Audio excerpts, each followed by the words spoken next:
She's a fully grown up, rounded out woman, and she's got to start acting like one. Oh, someday a boy will come courting. They come a-courting when she was 12, and what'd she do? She whooped the tar out of him. That's what she still does. Only now, she's 17. She better be married. Another year she'll be too old. Oh, she'll get a husband.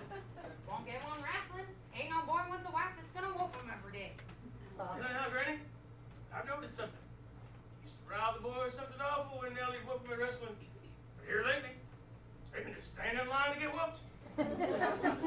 Howdy, Pop. What you got there? A stranger. Where'd you get him? I beat him with a rock. What for? So he'd be easier to tow. He was skulking down around by the slough with another one. Same kind? No, the other one had a fancy city suit and a leather satchel. When I tried to beat him, he put the satchel on his head and run.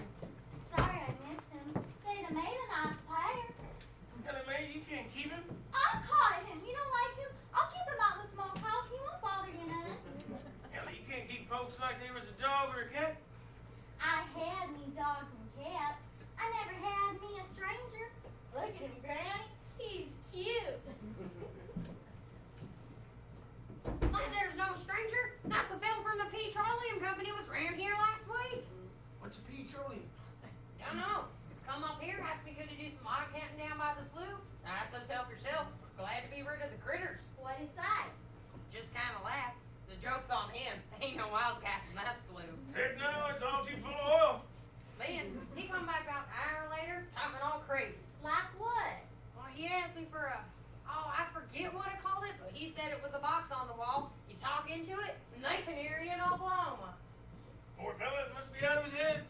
Then he asked for the nearest airfield. And when I told him I couldn't recollect no field sitting up in the air, why then he said the craziest thing. What? Said he was gonna fly to Tulsa. Now, you know that man ain't got no wings. Bad thing Ellie beating one of God's critters ain't right in my head to start with. What happened? Where am I?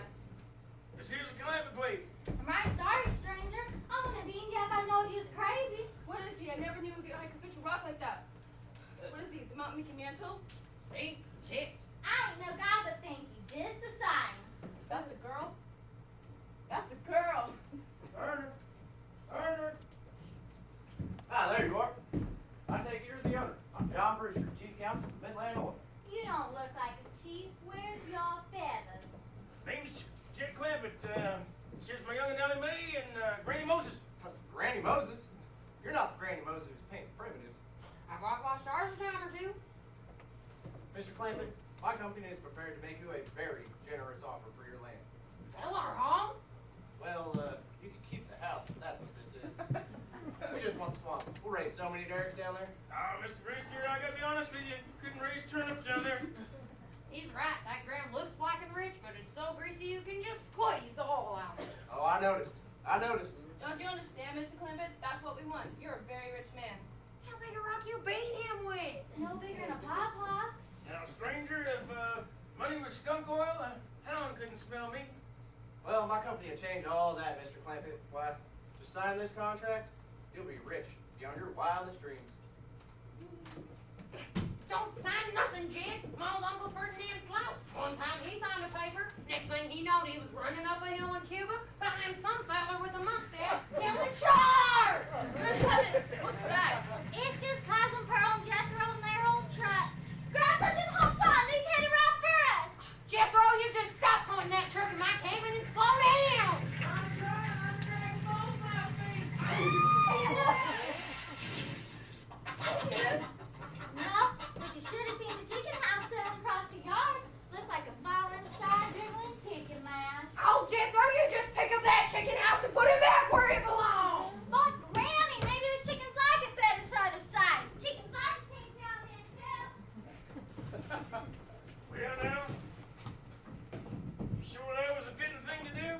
Oh, I assure you, Mr. Clampett, why, just by putting that mark on that piece of paper, you're a millionaire. Congratulations, sir. Well, come on, Turner. I want to get back to that swamp and swish my feet around in that beautiful slime again.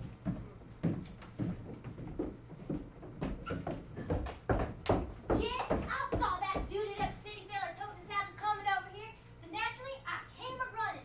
Never trust a feller totes a satchel. They'll slicker you every time. Hello, Pearl. That there was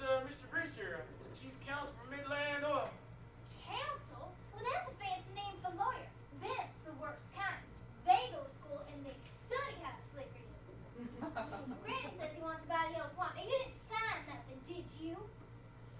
Well, reckon I did. How much they gonna pay you? Now, Pearl, you know that old swamp ain't good for nothing. Oh, Jen Clancy, you got slicker and you're ashamed to admit it. I told him don't sign no papers. My cousin Hubert Quagmire lived over to the Tennessee Valley. One time he signed a paper. Next thing he knowed, his house was covered up by the biggest lake you ever did see. No, paper signing burning your bridges a 4 days hedge. How much, Jen? Well, he said, depending on how much oil they could pump out, running somewhere between 25 and 100. 25 and 100? I know that don't sound like much, but that Mr. Brewster took a great store in the fact that he's going to pay me in some new kind of dollars. Jen, there ain't no new kind of dollars. Well, it's new to me.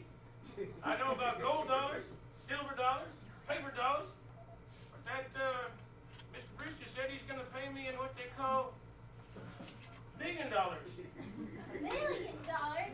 Yep. Jethro! It's wrote right here on this here paper.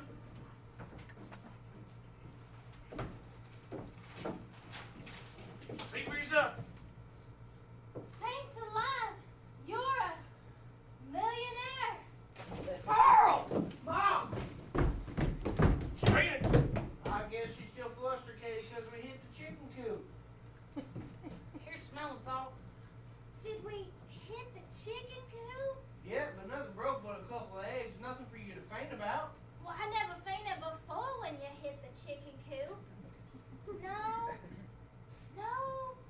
No, I fainted because your Uncle Jed's a millionaire. There she goes again.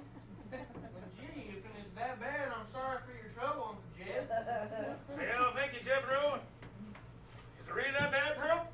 Is what that bad? Being a millionaire? Lips are smelling, not for drinking. Jed, it means you're rich. Me? The richest man in these hills, maybe in the whole state, where you can have anything you want, do anything you want, live any place you want. That's what that there Mr. Brewster was telling me. You think I ought to move, Pearl? Jed, how can you even ask? Look around you. You're 8 miles from the nearest neighbor. You're overrun with skunks, possums, coons, and bobcats. You use kerosene lamps for light. Cook on a wood stove in winter and summer. You wash with homemade lye soap. And your bathroom is 50 feet from the house. And you ask, should you move? You're right. Man, it'd be a dang fool to leave all this. Hey, look there! Stranger out by the pig pen. I'm gonna get him. Can't have him, Jethro. He's mine. I caught him. Don't belong to neither one of you. Jethro, put that rock down. Ah! Third one of them burners gonna think our manners. Jethro, you give him back. He's mine. He ain't neither. It's two. Right. It's, you want to wrestle? You're two. Now, come on, you two youngins, stop it before I have to walk you both. Could've whooped you. Couldn't. Could. Ellie Mae, you're too big to be wrestling with boys. Gotta start mending your manners and fix yourself up nice and wearing dresses. Posh. Folks will call me a sissy. Ain't sissy for girls to act like girls. Ellie Mae, I reckon every man wants to have a son. Well, you was my only youngin. After your mom passed away, well, I know it was wrong, but just kind of turned you into a boy. By the time Granny came to help out, you was too wild to tame. But it ain't fitting. Nature made you a girl, and here lately she's been getting more and more positive about it. You're right pretty, Ellie Mae. Oh, Pa. Living picture of your mom. Turner! Turner! Turner! What happened? You can't have him. He's mine. I caught him fair and square. He's out. Do something. Help him. Can't do nothing. I'll drink up all those smelling salts. Did that girl hit me again? No, it was this one got you this time. They sure grow powerful girls up in these hills. You shouldn't have done that, Jethro. You gotta stop minding your manners. You mean I gotta fix myself up like Ellie Mae, wear dresses? Jen, you won't never polish up Ellie Mae unless you move her someplace where they know how to girlify a tomboy like her. You're a city feller. Don't you think he should move? Oh, well, he could certainly hardly afford to live in the lap of luxury now. Why, he can move from this pig pen to a palace. The pig pen's out back. You can tell this one's a house because it's got curtains. And you know where I would move if I was you? Where's that? California.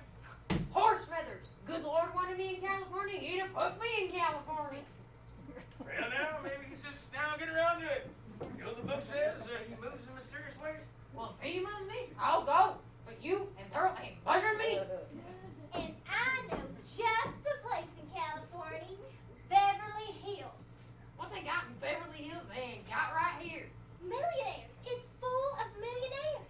Folks like me. Oh, well, millionaires. And movie stars. And what? Movie stars.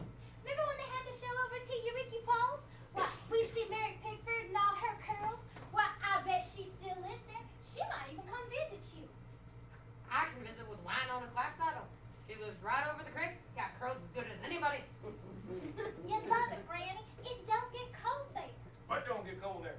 Nothing. They don't have snow and ice. Wealthy is also rich, can't be told some in. They don't want it. That's why it'd be good for Granny. Remember last winter how she slipped on the ice and broke her hip? I was limping for 2 days. You'd sure like it there, Granny. And Ellie Mae can get a fine education. Grow up more ladylike.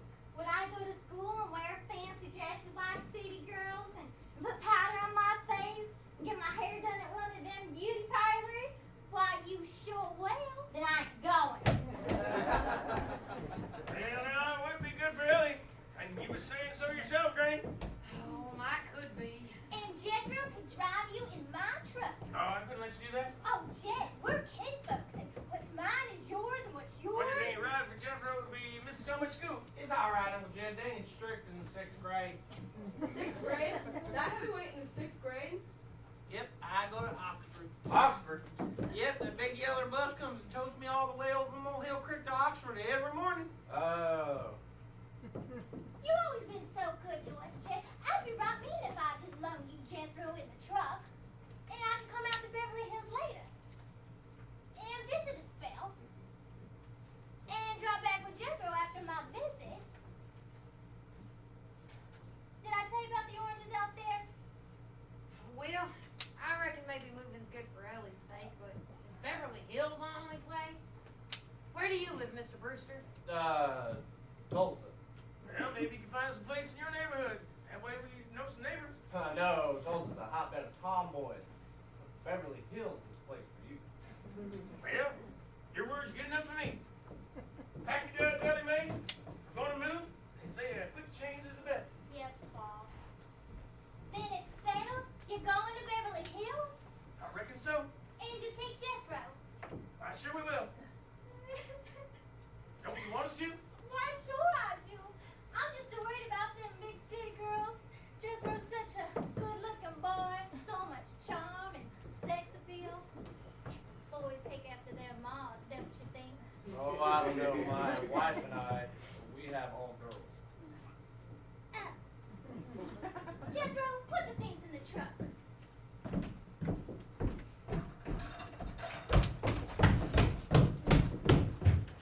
Oh, how are we gonna find a cabin in Beverly Hills? Oh, well, I could ask my friend Milburn Drysdale. He's the president of a big bank out there. Sure, he'd help if you put your account in his bank. All right. While I'm at it, I'll put my money in there too. Fine. Come on, Turner. So, I'll call him. I'm sure he'd be happy to help find you a suitable house. Thank you kindly. Goodbye. Goodbye. I'll pack it, Paul.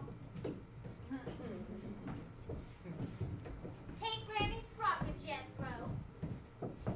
And remember, if you meet your mother, I'm always ready to come. Thank you, Mom.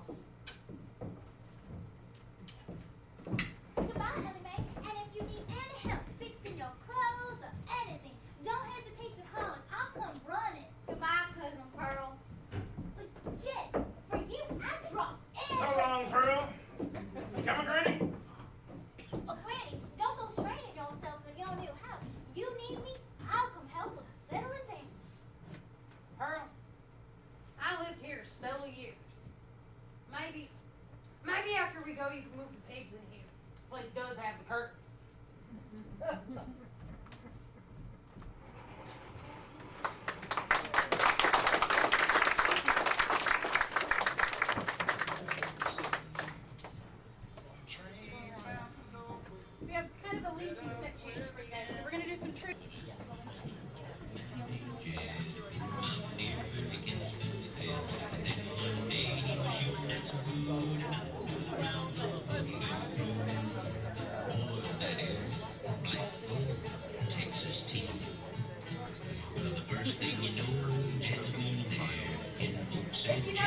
understand.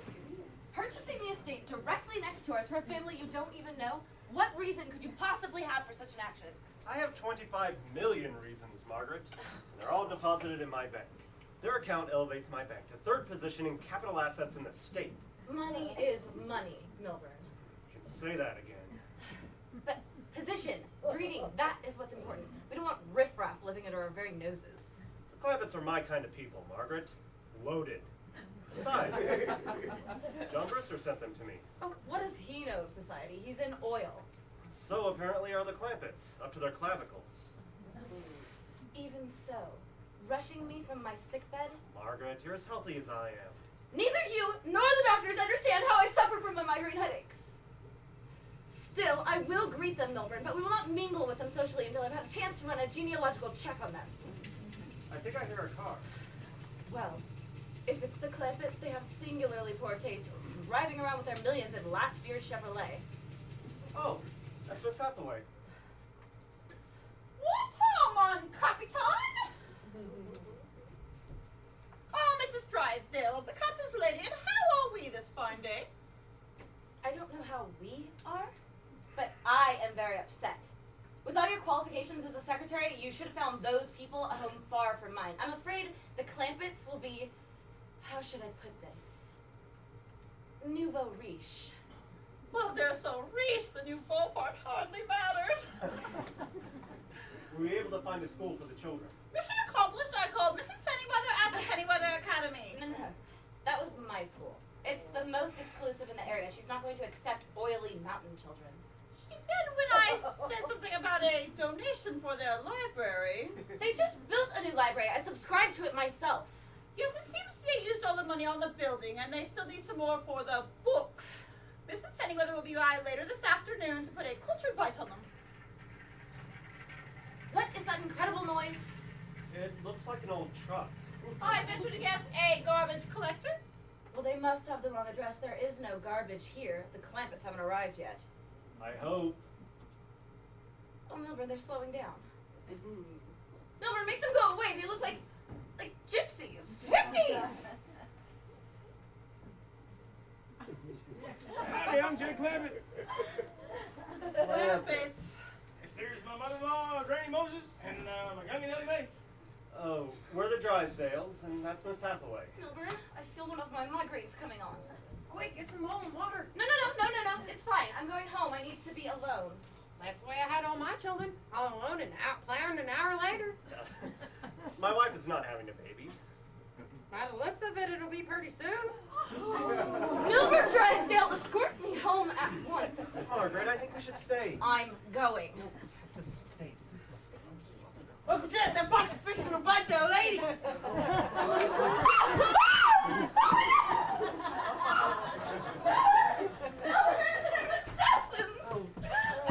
Now, Margaret. No, ma'am. We're the Clampetts. Maybe the Sassen family used to live here. Milburn Drysdale, I have 2 words for you. Get them out of here at once, if not sooner. That's 10 words. At a time like this, you really expect me to count?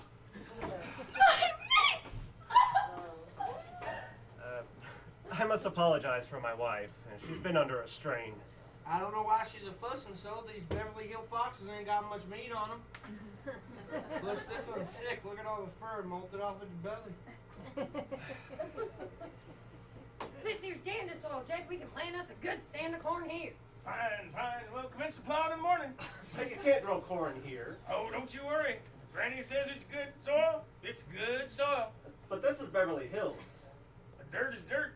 Yeah, but that, is, you can't, why don't we look around inside? Huh, ain't that a city fella for you? Thinks you can grow corn on the inside.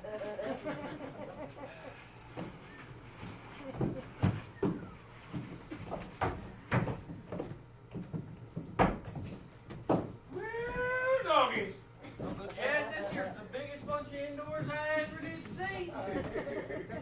Not what you call cozy. The table looks so spindly, couldn't set a meal on it. That's an antique pier table. It was once in Versailles. Why, just think. Marie Antoinette made a brush past that table on her way to a fancy dress ball. set his hat there. Louis XIV may have stubbed his toe against it. Now, Mr. Drysdale, we're just simple plain folk. We don't mind a few things being secondhand. I ain't no stove. I guess I gotta go to cooking out back again.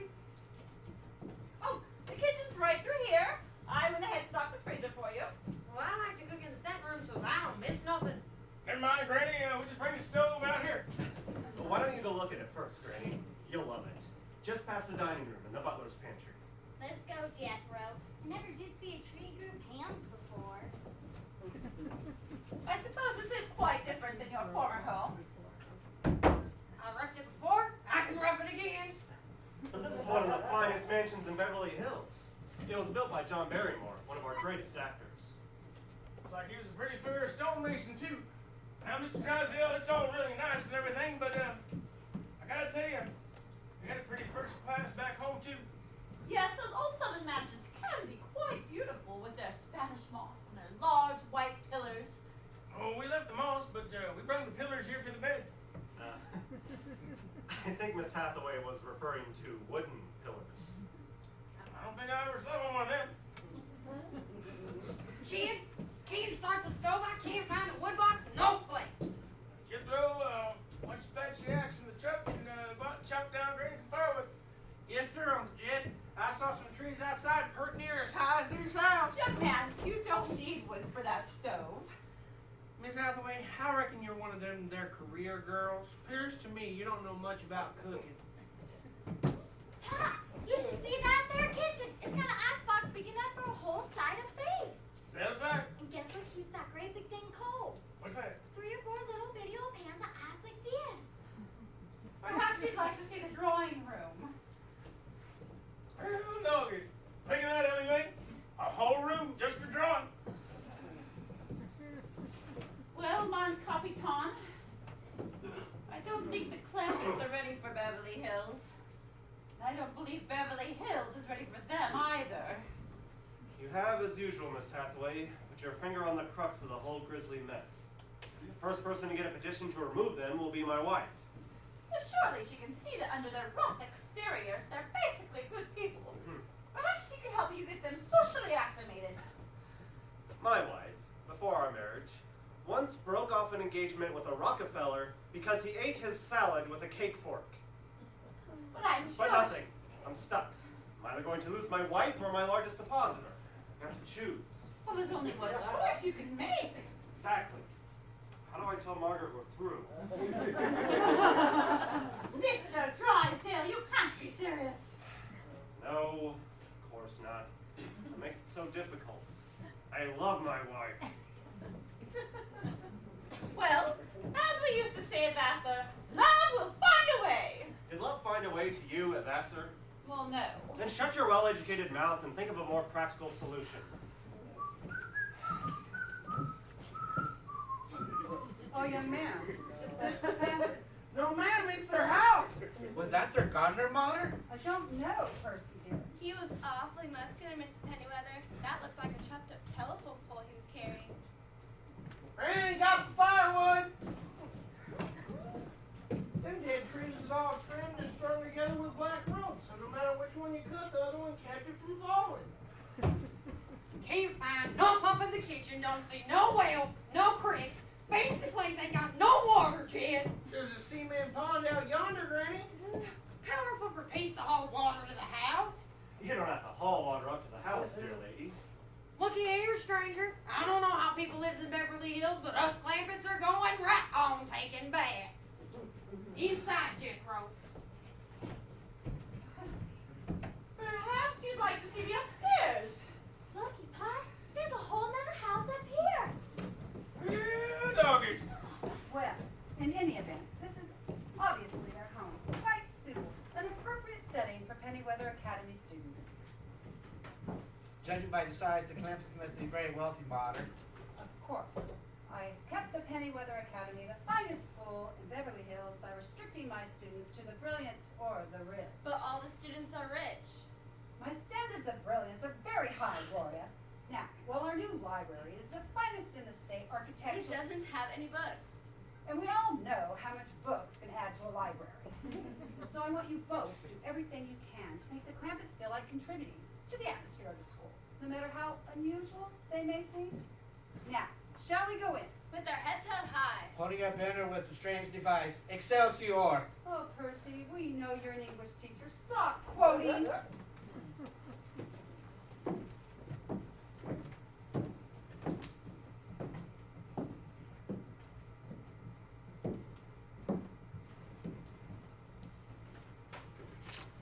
Ah, how do you do? I'm Mrs. Pennyweather. Yes, hello, Miss Hathaway.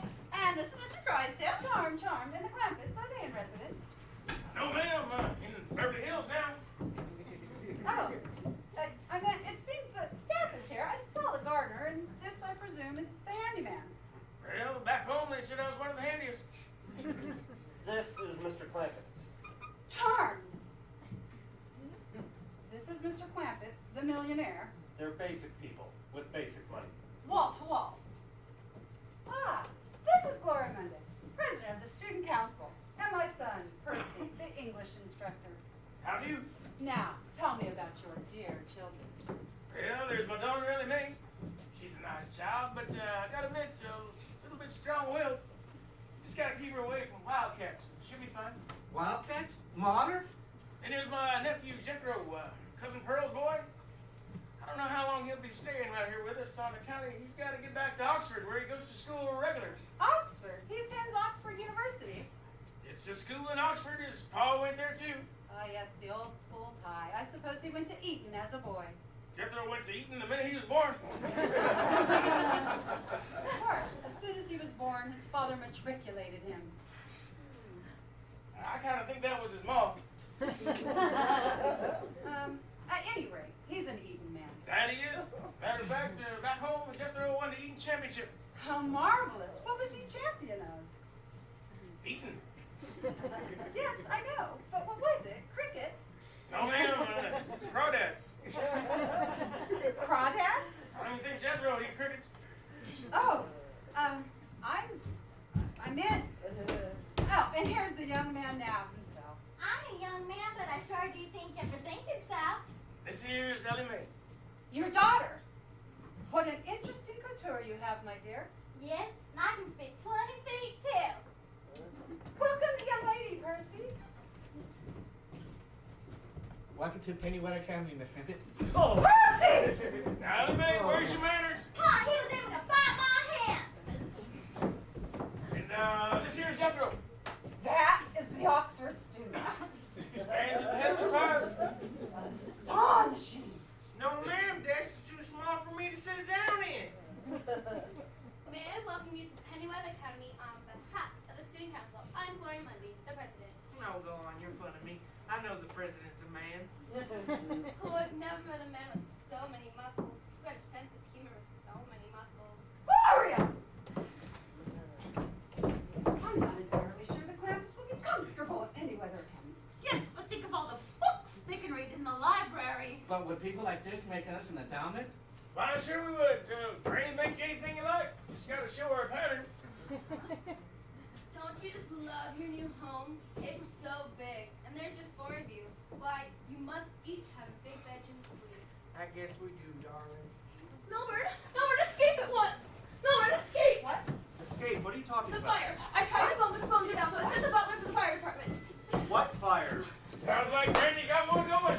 Why don't y'all stay for supper and Granny will walk up a big old batch of grits and hog shells. No, I won't. Can't cook nothing there, Jed. Meat in the storage bin's all froze solid. Put some dandelion greens in the sink and rinse and sink, add them all up. And I can't get nothing but smoke from that darn city stove. That darn thing don't drawer that I ain't. Come on, this way. This way. In the kitchen! Yeah, doggies, look at that, Granny.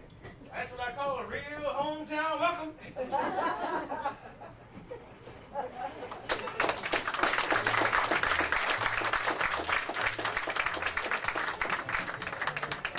Okay, so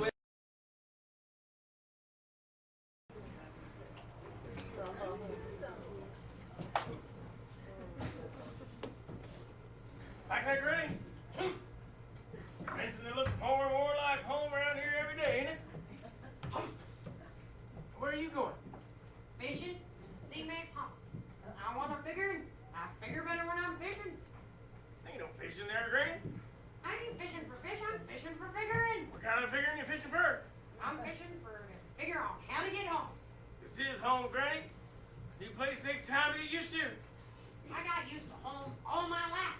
I don't want to go back. I'm used to it. Can't do nothing here. Can't raise corn. Can't keep chickens or pigs. How come if the neighbors don't allow folks to keep animals, this place got such an all-fire fancy stock pen? Well, now, that there stock pen turned out to be something called a tennis court. What tarnation is a den house? I don't know, but I reckon we'll get us a pair and go raising them. You go to raise them. I'm going back home where I can have a few of the good things of life like muskrat shanks and black-eyed peas. I know you was getting homesick for muskrat, so I sent you to go out hunting some. You won't find none? I've been all over these Beverly Hills, and let me tell you, it ain't easy. You gotta jump over fences and climb over hedges, get around them cement ponds where there's usually a bunch of naked people smearing themselves with oil and yelling at you to get out. This place is full of the laziest, greasiest, unfriendliest of people I ever laid eyes on. Hi, Jim. Hi, Granny. Chippo, put your clothes on. You have the bare grease on you. I couldn't tell you from a native. Us and Gloria and Ella Mae's going swimming. Ellie Mae says go ahead. She's already popped with her first 2 suits. Now she's working on her 3rd. Bro, I thought I sent you out hunting a muskrat for Granny. Oh, that's my fault, Mr. Clampett. I told him all the birds were closed. And besides, I didn't want to let him out of my sight. Oh, go on, Gloria. I saw you in that school snack bar with that Frederick of Collins. Shucks, that were nothing. Me and Frederica was just having us an intellectual conversation. Frederica's fascinated by my intellect. Come on, let's go down to the cement pond. Don't pull, don't pull. Why do you keep saying it like that, Percy? Well, if you're so unhappy, Percy, why are you dating Ellie Mae? It's Mother. She said if I want to keep my tenure, I better deliver some books.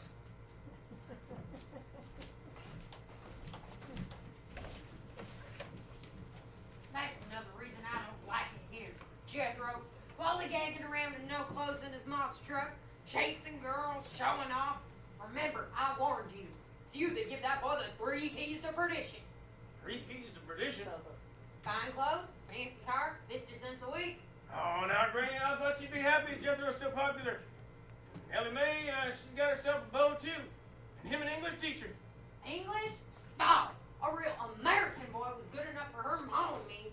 We don't go to no school, and we ain't met one person since we came here.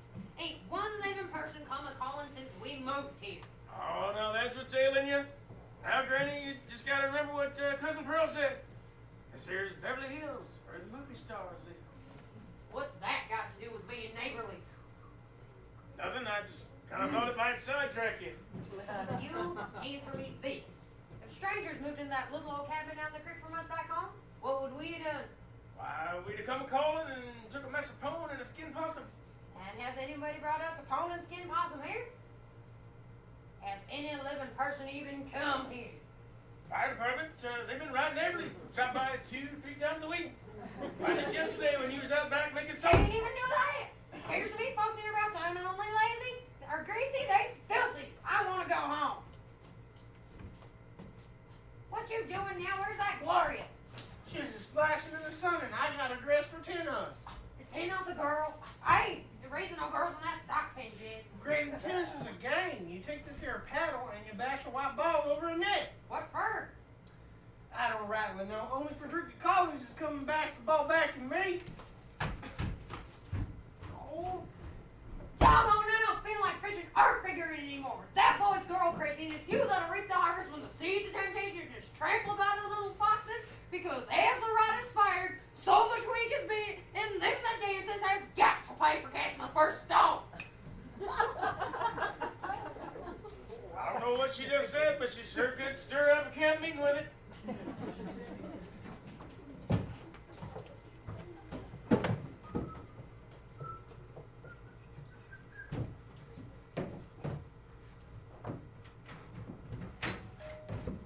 Oh, go on, there goes that music again.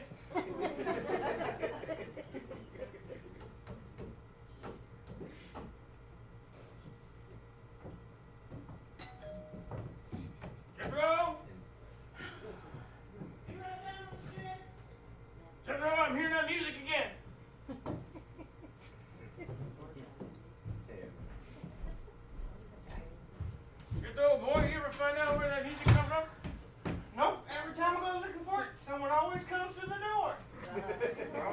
see if someone's here.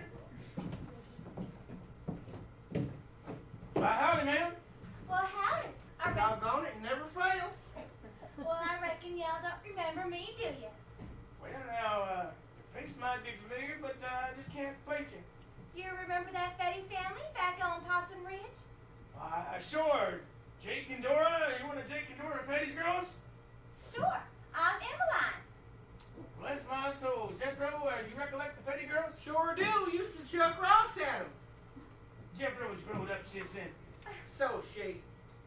Well, we mighty pleasure that you come by to see us. Come on in. Thank you.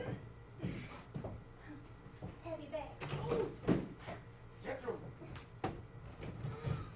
Jethro, boy. Need to see Emmeline. She's tired. Where's your manners? Oh, yes, sir, Uncle Jim. Granny, elevate! Oh, Jethro, don't go married! Jethro, put her down. I warned you this would happen if you let him run loose. Granny, they just met. It's worse than I thought. How could you marry strangers? She ain't a stranger. She's from back home. Bet you don't recognize her. Who don't? It's Gertrude something. No? Isabel Hooch. Frida Balls. Granny. Florence Twitty. Granny. Don't tell me. Now, let me give you a hint. Possum Ridge, Jake, Dora. Course, Dora Ridge. Dora Possum. Granny, this here's Jake and Dora Fetty's girl, Emmeline. You didn't have to tell me. I knew her right off. Oh, welcome, darling. Thank you, Granny. How's your mom, Pa, and all the youngins? Fine as frog's hair. Jethro, why don't you get Emmeline settled in the spare room next to Ellie's? Yes, sir, Uncle Jim. Put her down, boy. Well, you said. I meant take her things up to the spare room next to Ellie's. Now listen, I just come by to make my howdies. I ain't put my feet under the table. Hey, looky here, cuckoo clock.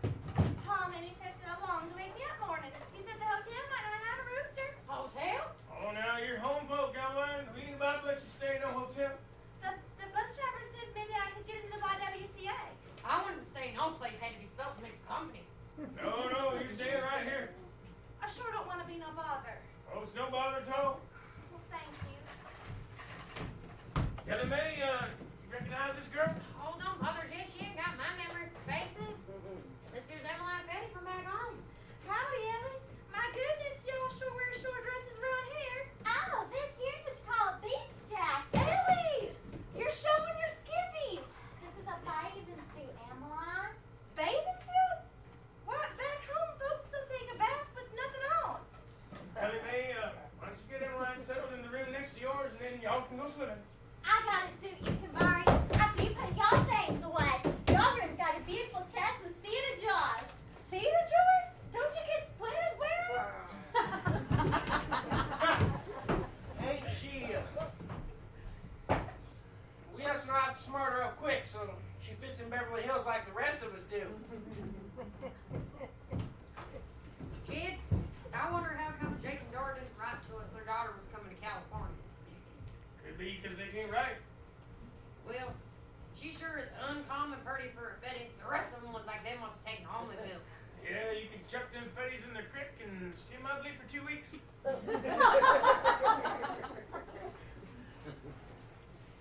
Excuse me. Howdy, ma'am. I'm Frederica Collins. Is Jethro here? Why, yes, ma'am, he's upstairs. You the one interested in his intellect? Isn't it incredible? I'm a psychology major, and I've never seen anything like Jethro before. I plan to use him for my thesis. Maybe you think I'm old-fashioned, Jed, but when I grow hardly out of her swaddling clothes can say that of a respectable woman, it's time for us to get back to the decent folks back home. Just remember, don't burn your bridges before you take a stitch in time. Good heavens! This place is a psychological hotbed. I just got to write that down. Oh, don't pay your granny no never mind, ma'am. She's a mite off her feet. Jethro, someone's here to see you. Be right down! Tell me, ma'am, how do you find Jethro's knife? Well, I haven't yet, actually. But I keep searching. I'm sure it's there somewhere.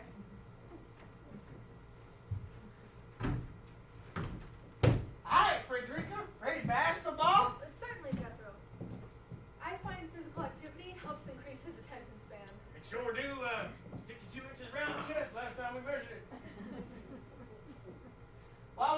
why don't we have this another one of our intellectual conversations? Marvelous. What should we discuss?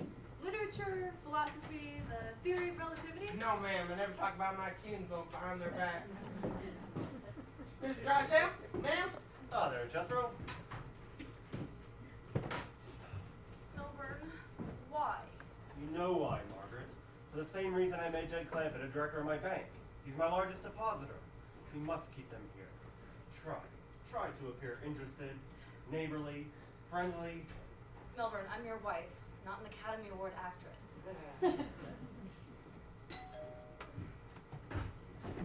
Why, come on in, Mr. Drysdale.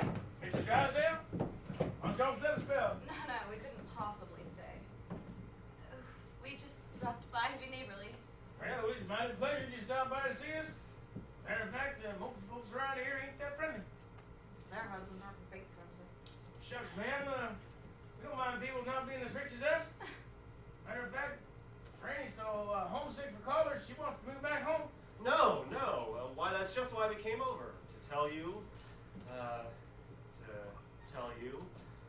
We're giving a party for you to introduce you to society. You're doing us a party at your house? Not at my house. No, at your house. That's the best way. So people can meet you in your natural setting. Well now, Granny be as happy as a barn swallow with a two-headed worm. Granny! You will help her, won't you? Granny's a good woman, but she ain't exactly what you call a society hostess. No, she ain't. Isn't. Howdy, Mr. Drysdale. How you been keeping, Miss Drysdale? How's your grain? My what? You know your grain. My grain. Oh, my migraine. Frightful. You'll never know how I suffer. Some mornings, it's all I can do to swallow a mouthful of tea. That's how I was when I was carrying Ellie's mom. Oh, sloshing around and squirmy as a snake in shedding season. A migraine is a headache. Yep, they's worse after they come. Jen, reckon I can whop up my stomach mask for Miss Drysdale? Why, sure. No, I couldn't let you trouble. It's no trouble. I got most of the fixings. Let's see.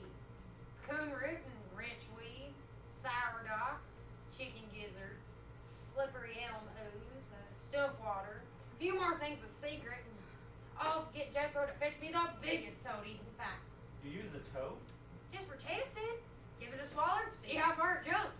Last time she made it, she set a record. Jumped clean over Verna Bradley's pin. That's awfully high for a toad. That was Verna. She had the stomach ache. Milburn, please escort me home. I thought you was gonna stay and work out the party with Granny. What party? Well, we thrown a party to introduce us to the neighbors.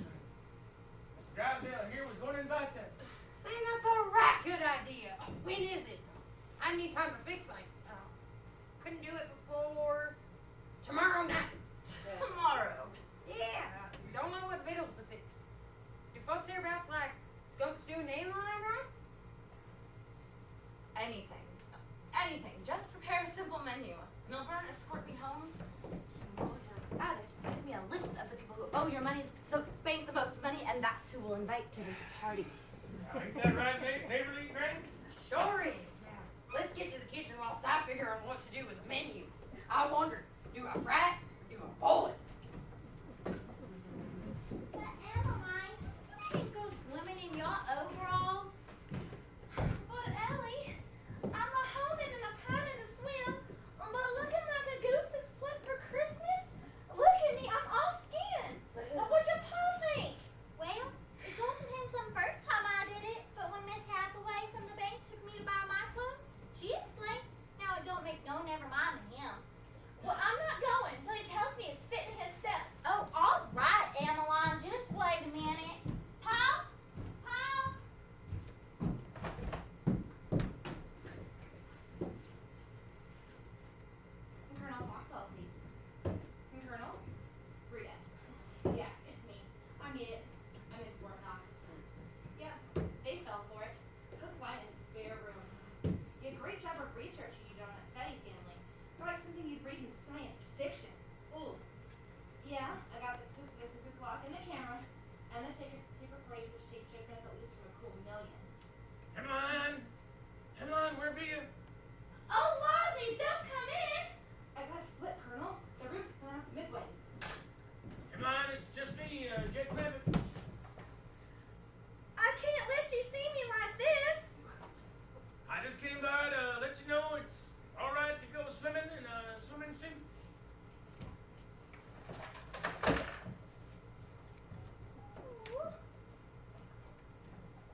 somewhere. Oh, Mr. Clampett, it's all right. That bird keeps jumping out and cuckooing. Maybe it's mating season. Miss Emmeline, I think maybe you better forget about swimming and have yourself some rest. You're right. I'm feeling mighty poorly. Thank you. Oh, Mr. Clampett, you're such a nice man. Under it goes again. Miss Emmeline, I believe that you and that there clock of yours are both wound up a little too tight. Hey, Emmeline, are you going swimming? No, I have to take my clock to get developed. Fixed. I thought you was plumb tuckered out, fixing to lie down. Not anymore. I feel like $1 million. Jethro, I guess I just don't understand girls. I'll explain it for you, Jet, when I get time. Right now, I got me a dance date to go dance with Groovy Monahan. Ruby Monahan? Well, what about them other two? Jethro, it ain't fitting to be bowling 3 girls at the same time. Well, Jet, a man like me, with all the interests I got, one girl just purely ain't enough. How do you mean? Well, Gloria's for romancing, and Frederica exercises my mind. And Groovy says I got 2 left feet, but I'm the only one that can dance as long as she can. She's as cute and wiggly as a groundhog in a grass fire. Jethro, boy, how much do you know about girls?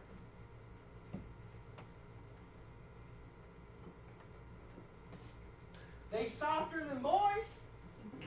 Jethro, one of these days, real soon, you and I gotta have us a long talk. That's a good idea, Uncle Jed. And if you need to know anything before then, you just ask me and I'll tell you anything you need to know.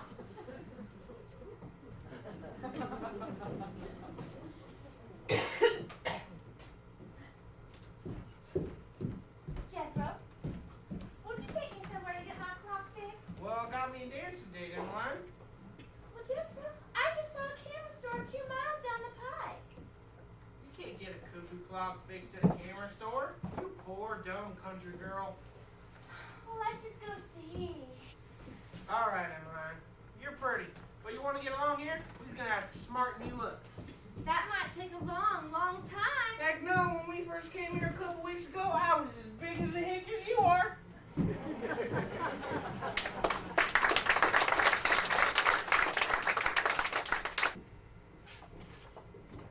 Hail, Chief! There's that Colonel Foxhall here to see you. Has he got an appointment? He says it concerns $1 million. He has an appointment. This way, Colonel! Madam. Colonel Gaylord Merriweather Foxhall, at your service, sir. Always a pleasure to meet someone who can use that magic phrase, $1 million with authority. Yes, I believe it would be conservative to value the portenu of our conversation at $1 million. Miss Hathaway, quick, a deposit slip? Oh, I'm not depositing. I'm withdrawing. What do you mean withdrawing? How can you withdraw if you don't have an account in the bank? Mr. Clampett does, I believe, and it's $1 million of his I plan to be withdrawing. You're a friend of Jed Clampett's? Never met the man. Miss Hathaway, what's the meaning of letting this southern fried phony into my bank? You said he had an appointment. You said he had $1 million. Throw him out. Mr. Drysdale, before you make any rash decisions, would you care to look at these? What? Yeah, some old goat kissing a girl in a bathing suit. And would you care to identify that old goat? Great, J.P. Morgan's ghost. That's Jed Clampett. Impossible, but true. Yes. And as these pictures clearly illustrate, they tell the age-old story of a simple country maiden lured into the Beverly Hills mansion of a millionaire. Lured by Jed Clampett? To be more precise, abducted bodily by his nephew, one Jed Clampett, a self-admitted Hollywood playboy. Playboy? Jethro? Yes, and another. Once inside, this poor maiden pleaded to be allowed the sanctuary of the YWCA, but her pleas fell on deaf, crime-hardened ears. Well, Granny can seem a little hard of hearing sometimes, but... And another accomplice, the seemingly friendly daughter Ellie Mae, enticed this poor girl into wearing the seductive finery of a siren. You sure you mean the same Clampetts we do? The most seductive clothing they own is a pair of overalls with a hole in the knee. And once outfitted, she was subjected to the unwanted advances of this backwoods Bluebeard. He's not a bluebeard, he just doesn't shave every day. Jed Clampett couldn't possibly. But he did, and the scars on the soul of this poor sweet maiden can only be healed by time. Time. And $1 million. I don't believe any of this. These pictures are rigged. Obviously. If you do not believe your eyes, you have but to lend me your ears. Oh, Mr. Clampett, it's you. Yes, ma'am. Oh, gracious. My bare lips is showing. I'm so ashamed. Don't call the people ashamed, Evelyn. Things is different out here than it is back home. Please let me go to the YWCA. Oh, you're staying right here. No, let her go! Let her go! Oh, don't do that, Mr. Clampett. Don't do what? Don't close the door. For heaven's sake, leave it open! We shall drop the curtain on this tawdry drama. There is a lady present. Where? Miss Hathaway, you. Oh, I've been treated as a slave so long I forgot. So, shall we say $1 million? This is out and out extortion. The old Badger game. Miss Hathaway, call the police. Mr. Drysdale, you lack imagination. Isn't Mr. Clampett a director at your bank? So? I can just imagine tomorrow's headline, something like Commerce Bank Director Caught in Love Nest Scandal. But no one would believe it. It would be profusely illustrated. Miss Hathaway, cancel that call. That would be a cashier's check made out to Colonel Gaylord Merriweather. That's 2 R's, Foxhall. Colonel, I'm not authorized to write checks on my depositor's money. Then I suggest you take me to the Clampett's mansion. Now. Will you wait outside a moment? Of course. Pleasure doing business with you, sir. Ma'am.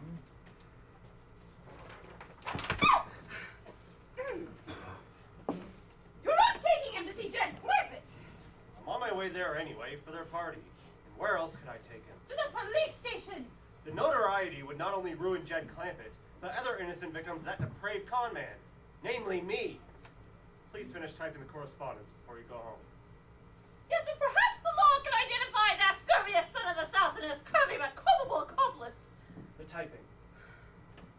The defense of the innocent in this great democracy should be of primary importance to us all. And I shall make it my goal, for the honor of this great company, that if this financial institution shall last for 1,000 years, it will be said that we defended our depositors in the finest hour.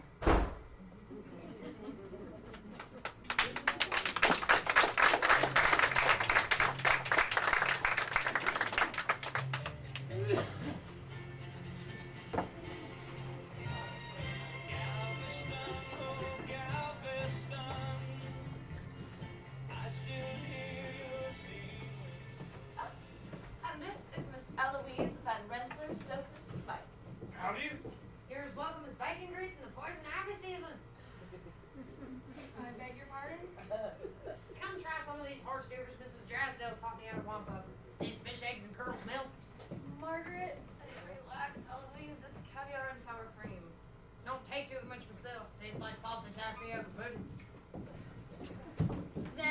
Then can we say June? Of course we can, Gloria. June. Now you say it. June.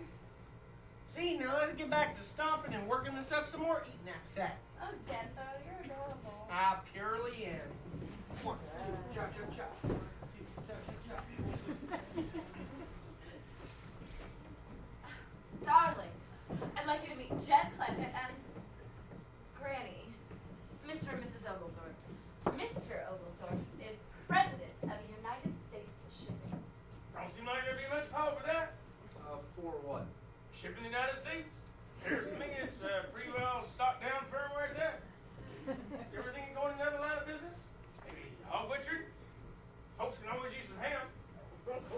What an unusual table. Is it Chippendale? No, just chipping. You must be more aggressive, Percy. Go find her. This girl is an heiress. Probably the best opportunity we shall ever have. I know she's rich and she is rather pretty, Mother. Like she was born with a silver pitchfork in her mouth. Percy, you can't expect an old woman like me to support you forever.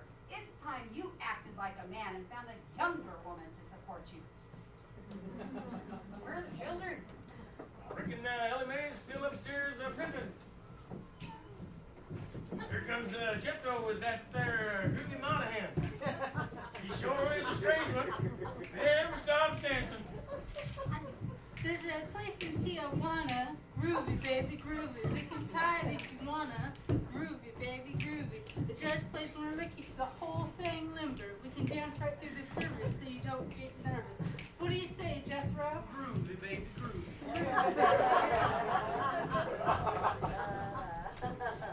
Jethro, that youngin's always talking like she's a singing. How do you understand the words she's saying? I'll tell you, Drew, Uncle Jed, I don't really know what any of these girls in Beverly Hills are saying. Why, Ellie Mae, why, in all my born days, I never doggone had no mountain goat like me ever have a youngin' that's standing there in that shiny dress. You're a queen, Ellie Mae, a natural queen. Feel it, Pa. It's slicker than Toad's ballet. My dear, don't you look rash. Percy just said so. He's aching to walk you through the garden. His head is stuffed with romantic notions, but his throat is too dry to speak. Aiken, head stuff. Sounds like he's got the influenza. Maybe he shouldn't go out. Run along, children. Don't they look sweet together? Who knows what may happen in the moonlight?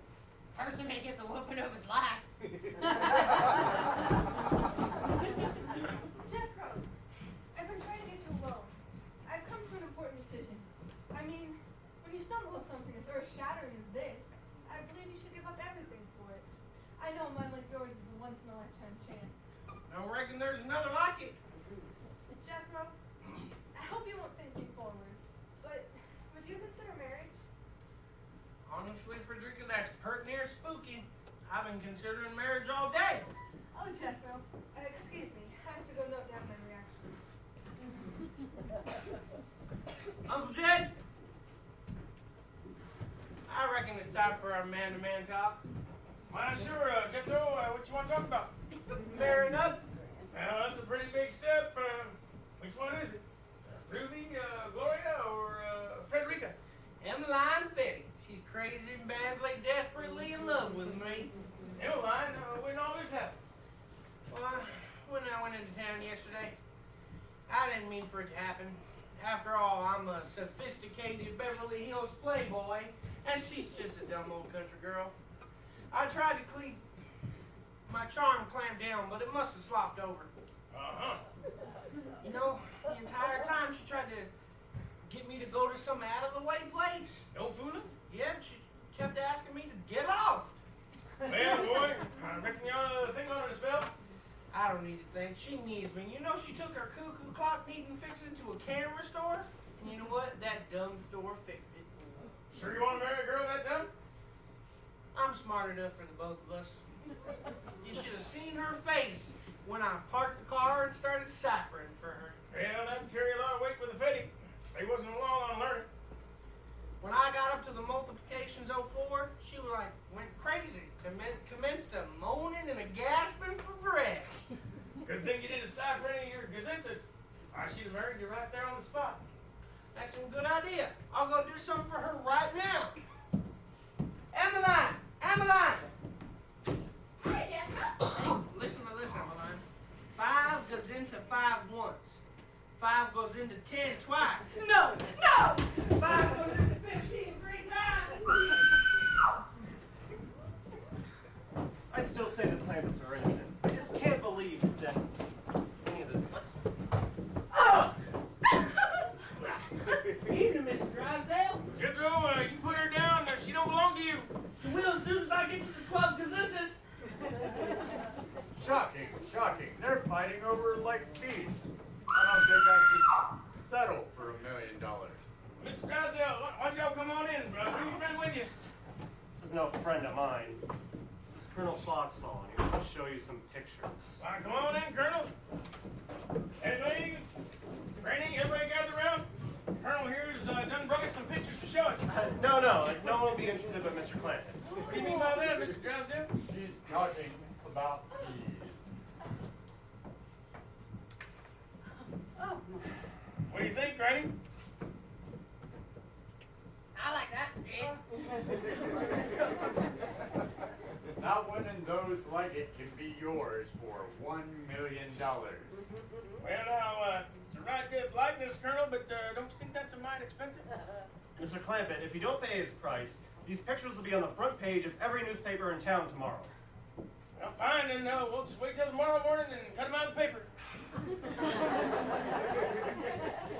Mr. Clampett, I find your levity and jocularity most inappropriate to the solemn occasion which has brought us here today.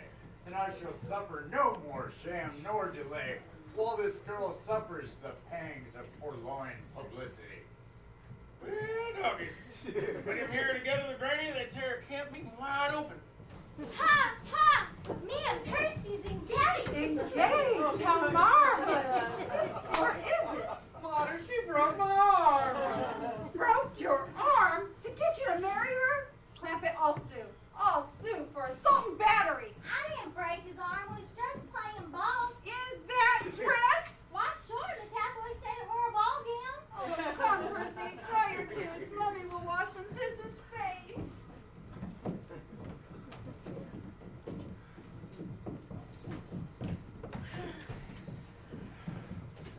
Emmeline got away. Uncle Jed, you're kissing my girl. What girl? No wonder you was wanting me to think. You was aiming to steal my sweetie. What, sweetie? Keep talking, my boy. I'm recording every word. Mr. Clampett, please, shut this one up and pay that one off. I'm sorry, Uncle Jed, but we're gonna have to fight us a duel. Ah, boy. I'll be back as soon as I can find a glove to slap you with. Ain't fitting for you to be kissing Emmeline when we's all fixing to be wed. Not groovy, baby. Not groovy. What's it got to do with you? He's engaged to me. Jethro's going to marry me in June. No, he's marrying me in Tijuana. Nonsense, he's marrying me in the interest of science. Oh, that just doesn't come up in the windmill for me. I'm a packing my duds and I'm a going on. Now, Granny. Ain't you had enough? Ain't no fitting place to raise children. No one comes to call lessons they's hog-tied first. Ellie Mae spoken for about doing it up, break 'em on mama's boy. And his mama's fixing to sue you. Now Jethro's fixing to fight you and do over one girl, the guy to 3 others. 3 girls and married that idiot? Emmeline! Emmeline! I ain't got a glove, but would you marry me without a duel? How's the deal, Colonel? All over but the cash. Then get lost. Hot dog, she still loves me.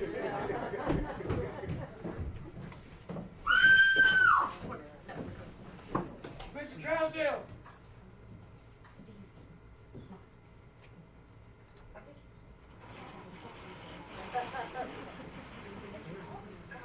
This way, Lieutenant! I hope we're not too late! Milburn, Drysdale, you have made my position untenable.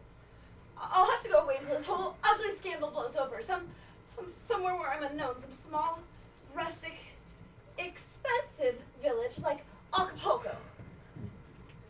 What on, mon Capitan? The cavalry has arrived! You! Where were you when I needed you? Probably up at some other bank looking for a new job. Hathaway, you're a fair weather secretary. Mr. Drysdale, I resent the imputation that I am anything other than a loyal employee constantly toiling for the safekeeping and betterment of the hand that feeds me. I have been emulating the ants, moving mountains for the downfall of the evil that threatens to prolong. Milburn, make her stop addressing us as public meeting. What is she saying?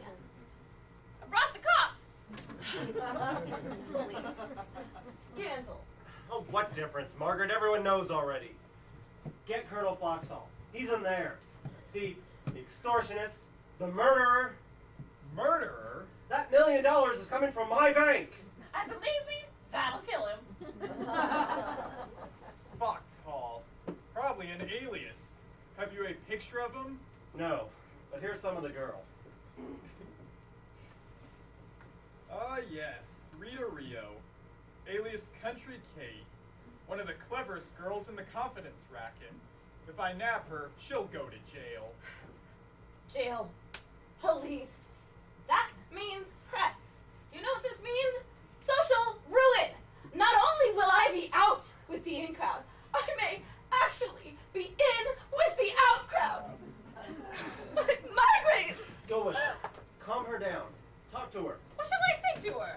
Lies! Mr. Drysdale, I will not spin your web of deceit. Would you rather be an unemployed secretary or a spider with a raise? Mrs. Drysdale! Stay calm, everything will be all right! You know where Rita is. She's out here somewhere. I'll search every nook and cranny. You'll get him.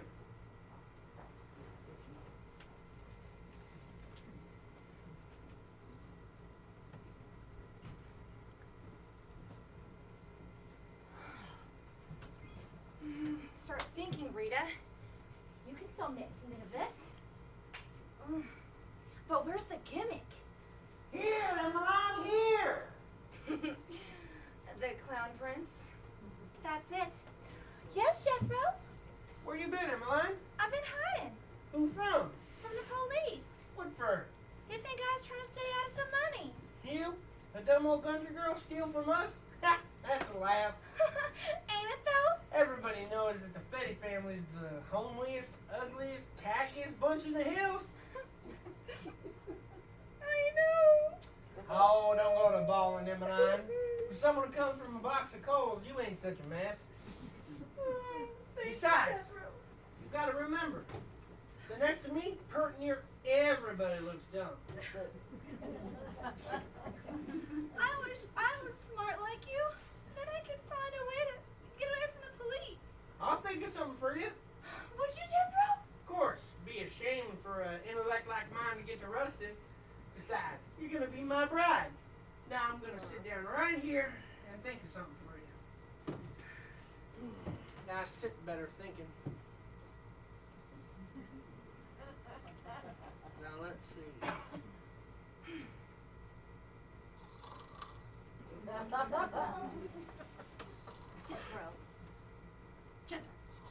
Jethro. Did I think of something? You sure did. You talked in your sleep. What'd I say? You said the police was looking for a dumb old country girl. So I ought to run upstairs and put on one of Ellie Mae's city dresses, and I would look like a sophisticated city girl, and the police would never know it was me. Hot dog! Now just with my brain a coasting. Think what I could do if I put that scamp in a high gear. It plumb scares me to think of it. Come on, I'll sneak you out the back. Now remember, Jethro, you've got to keep this a secret. Come on, everybody, let's get back to dancing. I got me a new record by the Nashville Nitpickers. You know, when I arrived, I thought it was a Halloween parade. But the Clampets are so dear and such a nice street for nice, well-spoken people we know. And that sweet old lady's food is so interesting. I wonder what sow belly and hand-slung chitlins really are.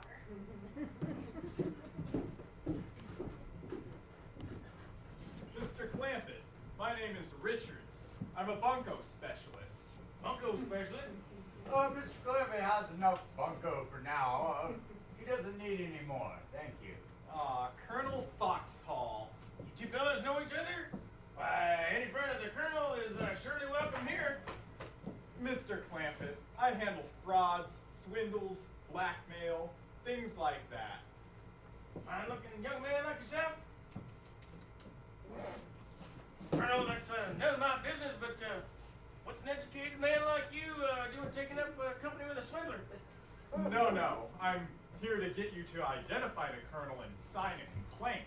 Don't sign nothing, Jen. Last time you did, we wound up in Beverly Hills. Granny, I'm afraid the colonel here's done took up a bad company. No. Yes, ma'am. This young fella here admits to being a blackmailer and a swindler. Wait a minute, let me try to straighten this out. My name is Lieutenant Frank Richards. Now he's claiming to be in the army. Obviously confirmed charlatan. Now, Colonel, he may be a criminal, but you got no call to criticize his religion. No, I'm a detective.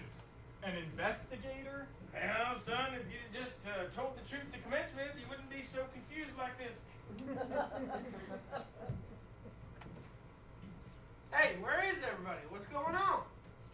Mr. Clampett, before things become any more confused, I'm here for one purpose, to have you identify a criminal. Now, Is he a criminal? Yes, indeed he is. Seize him, Jethro. wait a minute. Neither Jen, we just gotta get back home. Jethro's playing with dangerous criminals.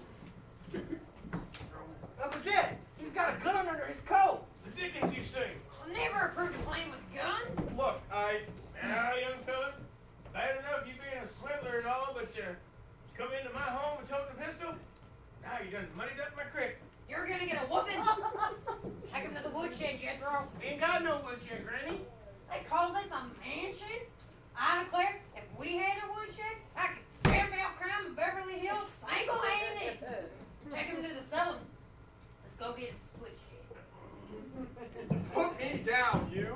Hi, Jethro, what you got there? I got me a little swindler. Miss, can you get him to let go of me? I sure can. Can't neither. Can't tell. Can't. I'll show you. Thank you. Now got me a little old swindler. Give me back my swindler. Won't do it. Will. Won't.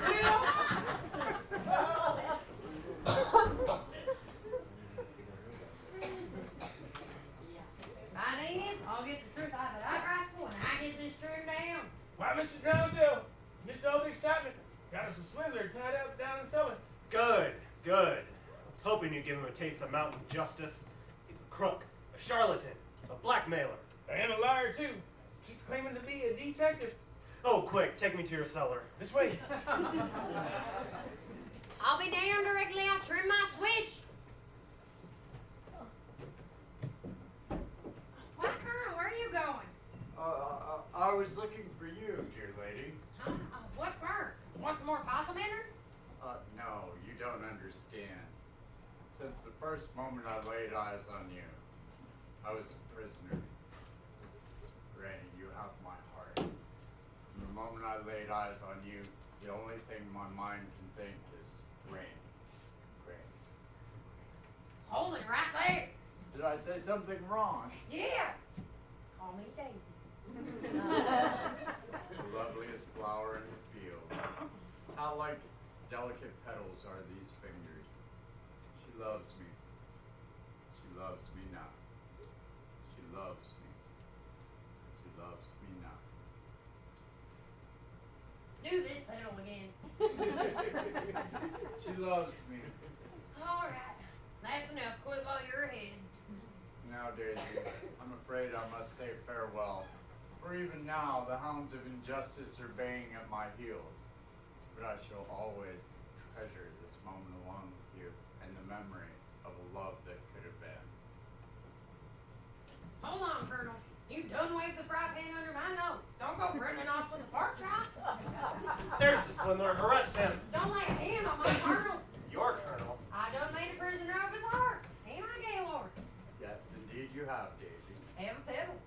Well, doggy. Looks like Granny here done got a fish on her line.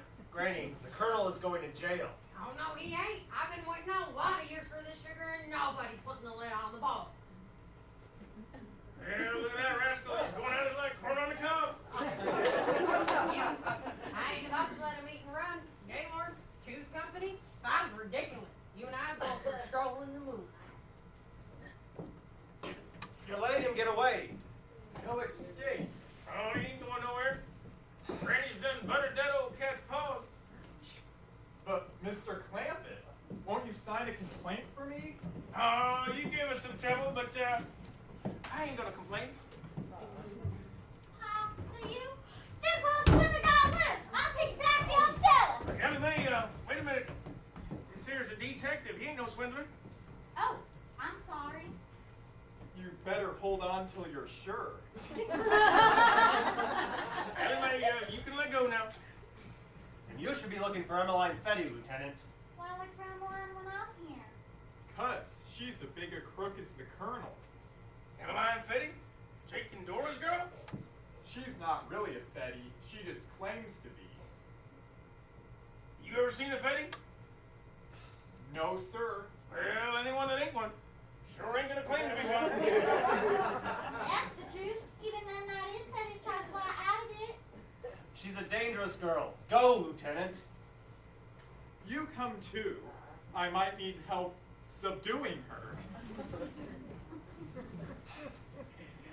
Can I use your phone? My wife is having another of her migraines. Why, sure, Mr. Drysdale. Right this way. I sure hope it's a boy.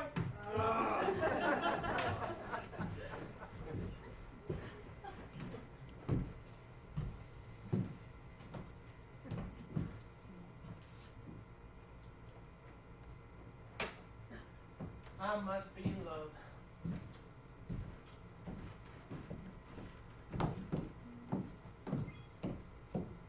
Howdy, Jethro. Well, howdy, ma'am. Jethro, it's me, Emmeline. I done worked my magic on you, didn't I? You sure did. Now I just gotta find a way to get to town and get a job and pick out a new name. A new name? Well, sure. The police are looking for Emmeline Petty, so I gotta change it. Oh, yeah. How about Elverna Betty? I think we better change Betty to. I need a city name. How about Chicago? I mean, a Christian name. How about St. Louis? Never mind. I've got to be thinking of a job to pull. A job to get. Well, you can work for Mr. Drysdale. If then I can learn you to cipher. Oh, boy. No, that wouldn't work. I done made you too purty. And old Miss Drysdale, she's as jealous as a cat with one kitten. Really? Jethro, I better go. Would you go and see if the coast is clear? Can't see that far. There's a hill in the way. Jethro, would you go outside and see if anyone is coming? Okay. Jethro! Oh, Jethro, for this whole horrible half hour I've tried to forget you, but it's no use. My torture brain just keeps crying, Jethro. Oh, Jethro, I can't think anymore, so I know you must be the man for me. Maybe it's the animal in me, but it's nature, Jethro, nature. Just like fish gotta swim and birds gotta fly. No, that's true. Oh, I'm so happy you understand. And surprised.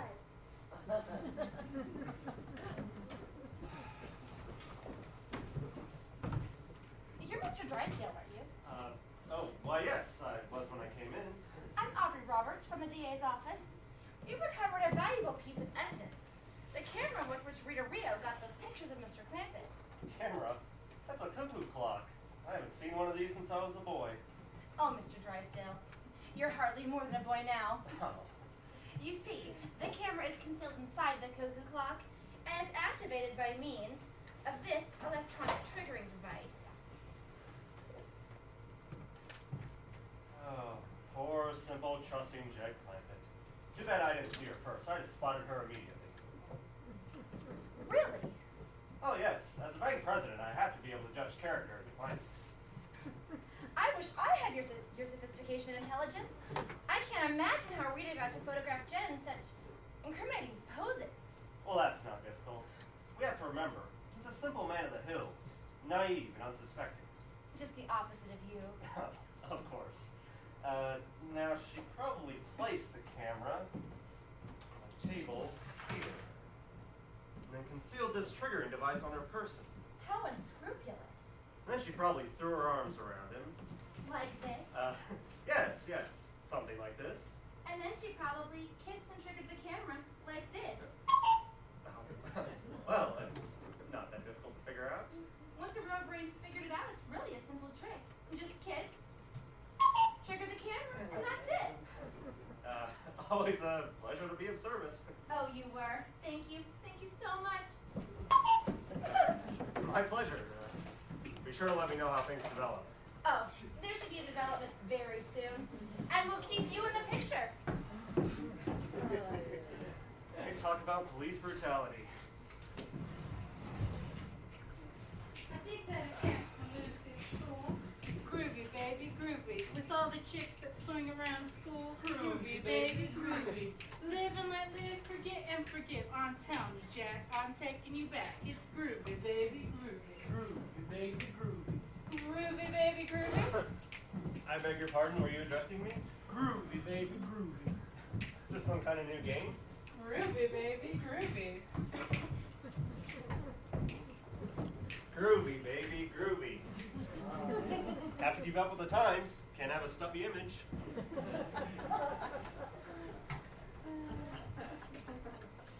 Ah, Daisy, if ever a woman deserved to have luxuries lavished upon her, it's you. Why, if I had the ways and means, these fingers would glitter with diamonds. These wrists would gleam with silver. upon this brow would ride a tiara of platinum and pearls. How about a gold tooth? If it were within my means, I would shower you with gold. But alas, the slings and arrows of life have left me monetarily immobilized. Does all that fancy talk mean you was broke? You have such a way with words. Why didn't you say so? I got a great big mattress just stuffed with money. You have? Yep, and it's your kind too. Confederate.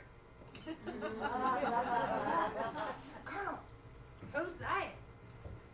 That's my niece, Rita. Go peddle your papers, girlie. The colonel's busy talking mighty pretty listening. I really should talk to her. I'm her only family, and, well, whilst I'm gone, Daisy, whilst I'm gone, consider the moon, the Malfecious moon, the purpuritic planets, the stationary stars, casting their radiance on the white upturned eyes of lovers below. Hey, Lord, I declare, your mouth goes like a whippoorwill's behind in a whirlwind.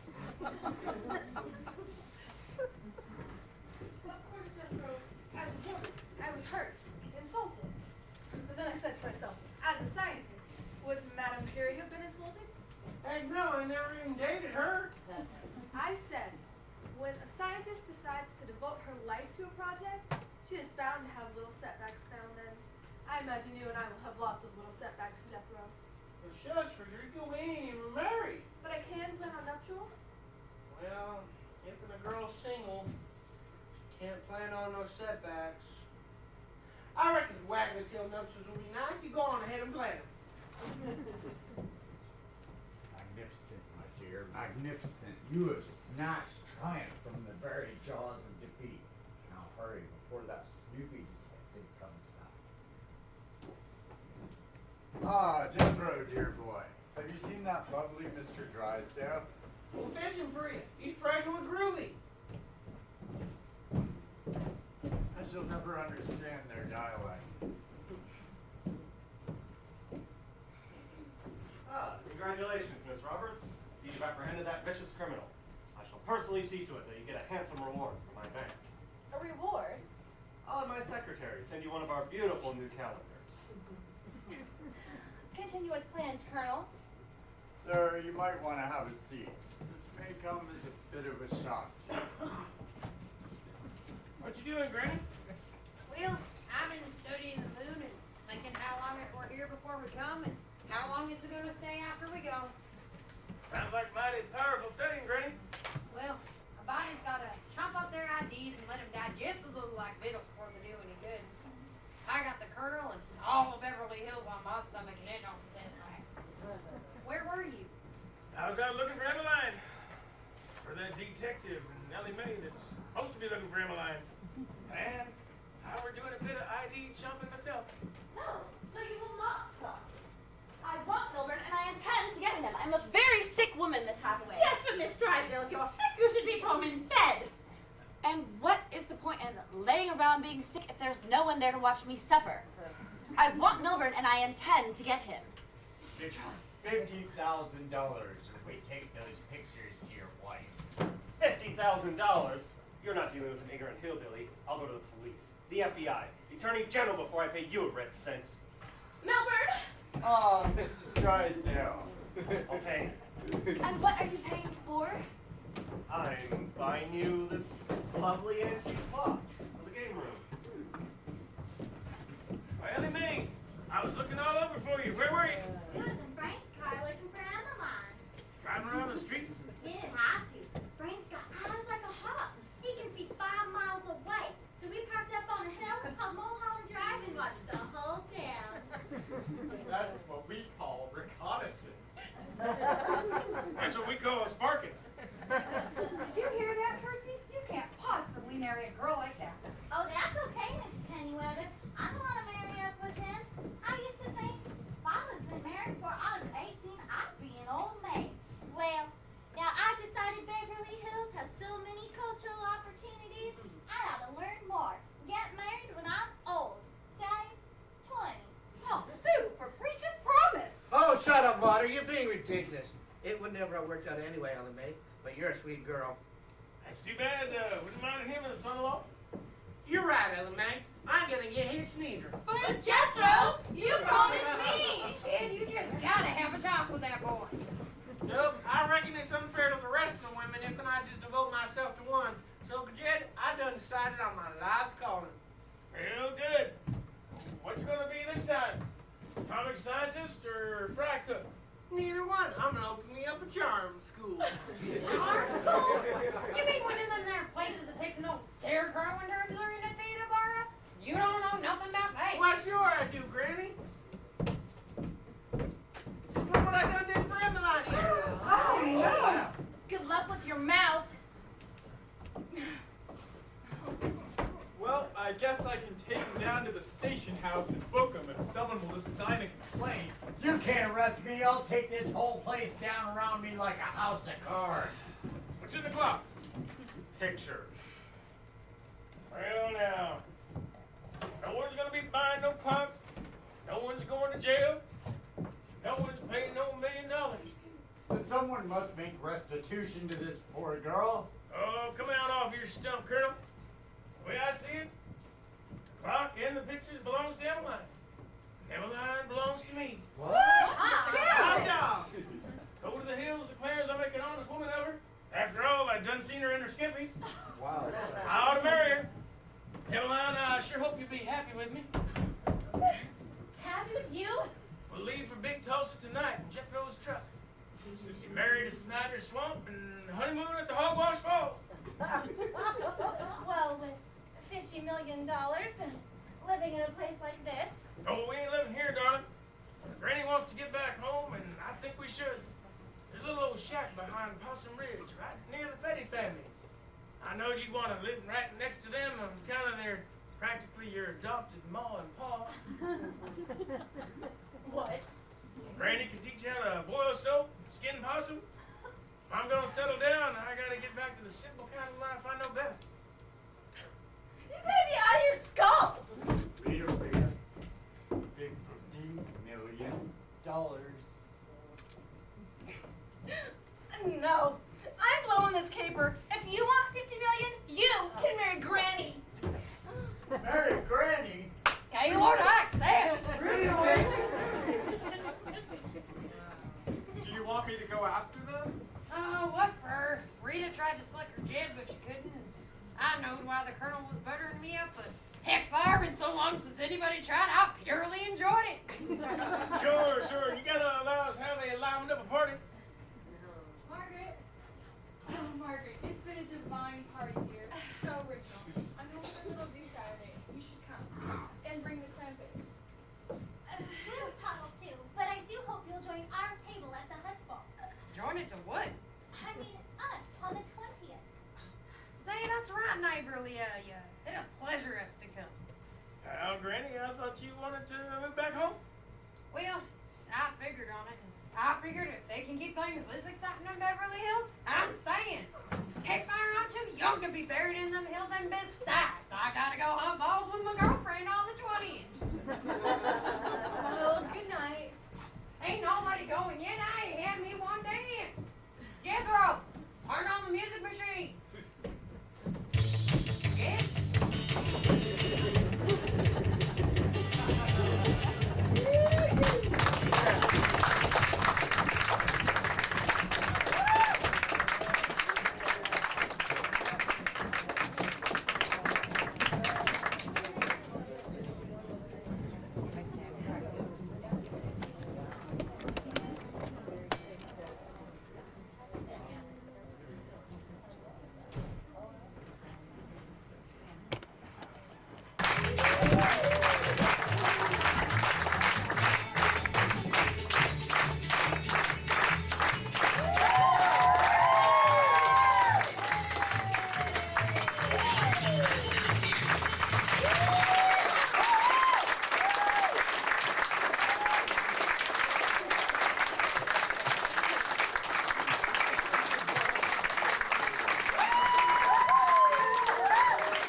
golden hammers. To the people that made this set an amazing piece of work. Shane Gable.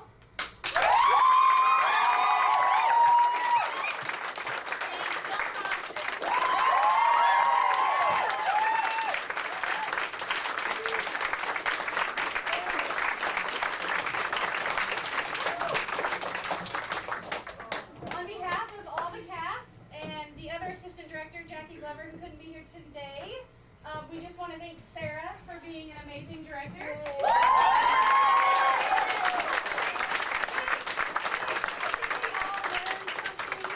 New every time, every rehearsal, and it's just been an honor to work with all of you and so much fun. Thank you.